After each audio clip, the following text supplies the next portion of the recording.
The devastation caused by last week's 7.0 earthquake in Haiti impacted millions of people on the island of Hispaniola and around the world. Friends and relatives of people in Haiti when the quake struck feverishly tried to get in contact. One of those Haitians stateside who tried to get a hold of family was current U.S. Freestyle national team member Obe Blanc. I mean, when you first hear about it, you're like, what, are you serious? And then you try to get a hold of your family, and then that's when it dawned on you, like, you can't get a hold of anyone. And it's been like that for just about everyone that you talk to. You know, you call all your relatives, and they're like, we can't get a hold of anyone.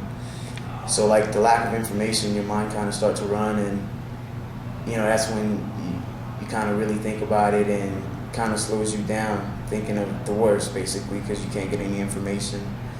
And, you know, I hadn't heard from my mom until about 5 days later.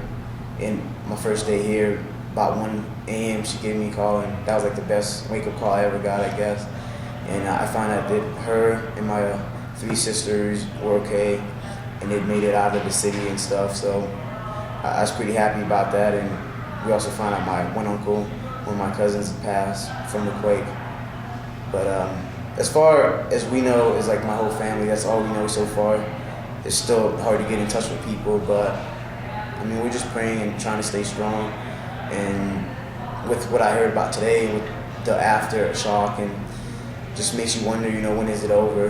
And you know, you kind of feel hopeless.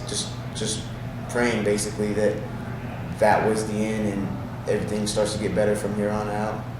And, you know, I'm here, I can't do anything about it, so I guess basically all I can do is help them, is try to wrestle and make the best of it, and, you know, try to elevate myself to a level to where I can help them.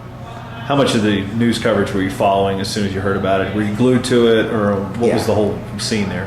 Yeah, the first couple of days, that's all I could watch, and then as it got worse, basically, I couldn't bring myself to watch it anymore.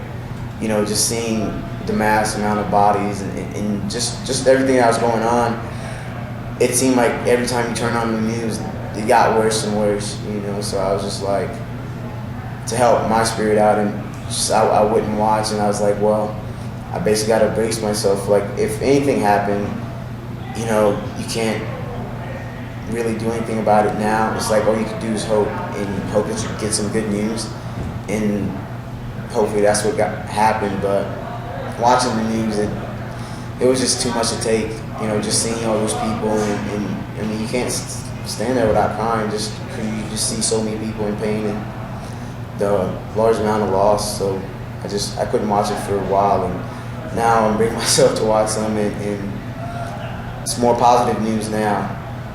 So starting to get see some of that going on, and just seeing the amount of help that's going on, it just makes me feel hopeful and happy to see all that. Blanc emigrated from Haiti when he was 8 along with his father. Much of his family still remains on the island.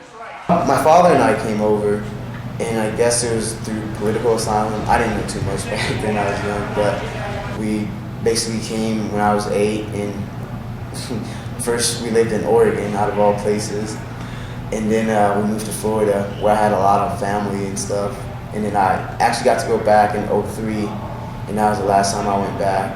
Yeah, hopefully I get to go back after the trials and the tours, and get to go back. What has wrestling done for you in the meantime? You've been here for a freestyle camp. I mean, has it provided you that outlet, that release to kind of block things out and just focus? Yeah, I mean, ever since I started wrestling, it just basically took my life over and changed it for the better, basically. You know, taking me to college and getting me education, and, you know, places I'd never, probably wouldn't have been able to afford on my own. And also being here, competing internationally, and just trying to get to the next level to where I can make an impact on someone else. And so that has been what has been helping me to stay focused, you know, trying to reach these high goals or whatnot. And that's basically what occupies my whole day.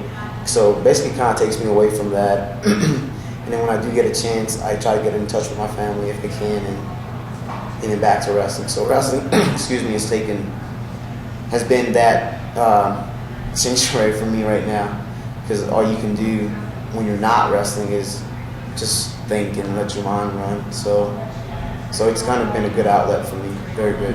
What have you tried to do within just getting people to maybe donate to the Red Cross and that type of stuff? When it first happened, I got the news about the text messages, so I posted those on just about every group that I was involved with.